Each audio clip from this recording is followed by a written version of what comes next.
ဒီရာဒီတော်တော်လေးတော့ရေးကြီးတဲ့ချိန်ပိုင်းချပြတိုက်ပြီးရှိနေတဲ့လေကြီးကိုသွားပြီးတီးဖို့တော့တော်တော်လေးတော့ခက်ခဲတဲ့အရာတစ်ခုကတော့1 for 1ပြန်ပြီးတော့ trap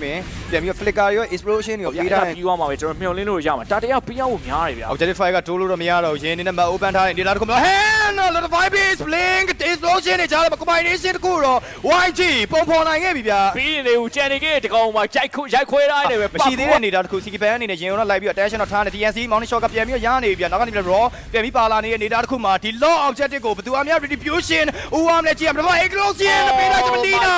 လောတော့ရရှိခဲ့ပြီဗျာ ပြီးရင်လေဘက်လိုင်းမှာ TNC only YMA ရ Black Endura ဖြတ်တော့တယ် TNC down ဝိုင်းဘက်လိုင်းဒီမှာတိုး double game တက်ရတာကင်ပုတ်ထိုင်း smash အောင်မ stage ကောင် Phantom ပွင့်တိုင်းရတကူတော့နောက်မှာတက်ရုံးကန်နေရတယ်ဗျာ Black Modality ကြာဝိုင်းဆိုမဲ့အကုန်လုံး live ပြတိုင်းမှာ stage ပြန်ပေးထားတယ်243လဲတာတွေဗျာနောက်မှာ Luna ပြန်တော့ like ခဲ့ထားတယ်ဒါပေမဲ့3ယောက်1ယောက်ကြားထဲမှာ Luna အနေနဲ့ရန်အောင်စီးတော့ဖျောက်ထားတယ်တစ်ဖက်မှာလည်းပါကူဟန်ကိုဆွဲခေါ်ဖို့ကြိုးစားနေရဗျာရှင်နေနဲ့ပြန်သွားတယ် Sick Ban လေးတော့ပြန်တော့ရောက်လာတယ် Little Fire Beat ထုံးတဲ့အတိုင်းပဲ Feather Ezra Black Endura သွားသေးတယ်ဗျာ တော့ပါဦးပဲ tsunami slam ကြားထဲမှာ retribution ရအောင်ပေးခဲ့နေတယ် CK ban တော်တော်လေးတော့ကြောင်ပြောင်းနေပြီလီနာကိုပြေးကြည့်ထားရဆိုရင်တစ်ဖက်မှာတော့ဖြတ်ပြီးတော့မိုးနေသေးတယ် TMC